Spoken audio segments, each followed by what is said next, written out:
Here I've got the rear end of the Hyper 7 and I'm going to be rebuilding this over the next couple of days now that we've finished the Savage off. So this is what it looks like at the moment. As you can see, most of the screws are rusty. I can replace pretty much all of those if needed.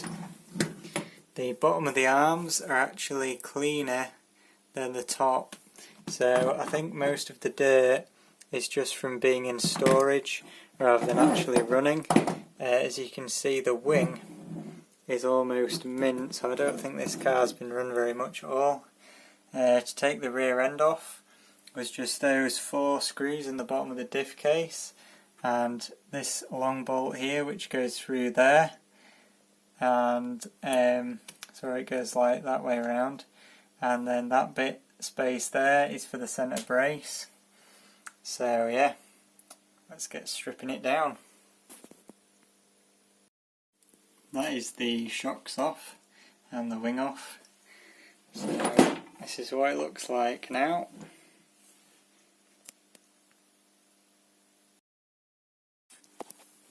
Got a few more pieces off, got both sides off, and I've also taken obviously the lower hinge pins out. The lower hinge pin holders are circlips on both sides, which is a bit annoying, but whatever. These long bolts here hold the hinge pin plate on the back, and there is also a little screw, that one there, that goes in the middle of that.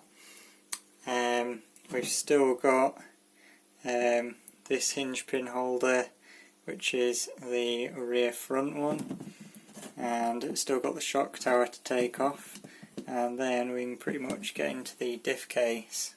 So I also took the sway bar off as well. It's just 2 screws that go in there that hold that onto the back of the diff case.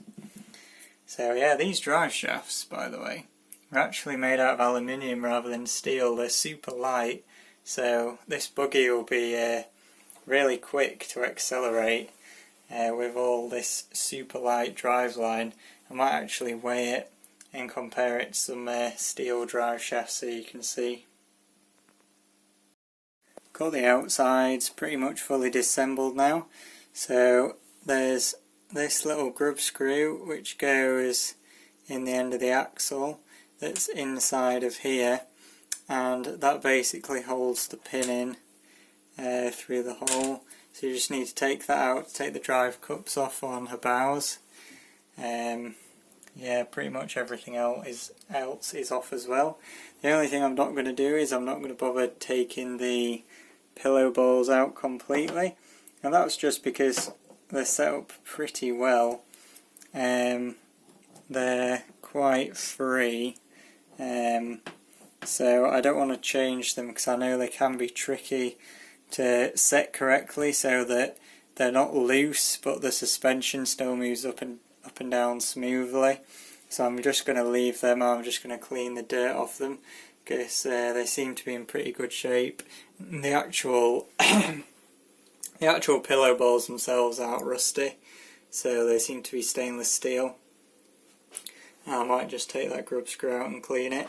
So yeah, we've only got the middle section left to go now. There we go, that is the entire thing in pieces now. So all I had to take off was 2 screws to take off the shock tower. Then there was 1 screw to take off the hinge pin holder, 1 screw to take off this top part here, but that was screwed in through these 2 bolts all the way through both diff cases, and then you just split it apart. The pinion gear for the differential is there. Looks to be in pretty good condition. There's a little bit of wear, but it's perfectly usable. The diff as well, pretty well greased. You can see the teeth on that are all good as well. I'll have a look inside it in a minute once I've got everything else cleaned up. And the drive cup on this one is held in by the grub screw onto a flat on the pinion rather than the HPI Savage which I was doing the other day, which had the screw attached to the pin which went through a hole. So This is quite a bit better because you don't get any play and slop on the drive cup. So this is actually the same as my X-Ray XB 808, so it's a bit higher quality. So yeah, I'm just going to get all the dirt off, get it all cleaned up, and then we'll start putting it back together. So just a quick zip over of the drive shaft with the Dremel with a buffing wheel on, and look how much better it looks. That was what it looked like before, and that's what it looked like after. Looks great. I'm going to do that with all of the bits which are slightly corroded, like these aluminium washers and this aluminium spacer, and then they'll look all nice and shiny again like the hexes do. So yeah, much better. There we go. Got all the drive shafts all shined up now, looking much better without all the corrosion on. I've done this sway bar and these little washers, and also that spacer as well. So now all the metal bits are clean, all the plastic bits are clean. All I need to do now is do the shocks and the differential, and then we shall put it back together. The differentials on the Hyper 7 PBS are filled with grease, which is quite surprising. I would have thought they'd put oil in them because they are sealed with the ring there, but clearly not. Anyway, I'm going to get the grease cleaned up and then put 30,000 weight oil in. Diff's full of oil now, so we'll just stick it back together and it's finished. Got the centre section back together now. You can see I've put both the hinge pin holders and the shock tower back on. Haven't greased the diff yet because I'm going to do that last so I don't put my fingers in it while I'm moving it around. But it's coming back together nicely now. Done the sway bar links on both sides, and also put the hex back on with the pin through and bearings in and the drive cup in. So when you're putting the pin through the hex and the grub screw in the end, remember to put some thread lock on the grub screw, because if that comes out you'll lose your pin, and you definitely don't want that to happen. Upper arms, only take this one bolt on the end here to put into this end, but make sure you have it so that the nut side is going to be facing the shock tower. Do that on both sides. We're getting there now. You can see I've got the top arms in and the drive shafts. Remember to put your drive shafts in before you screw the top arms in, and remember to put the washer on the inside of there so that these don't pop off.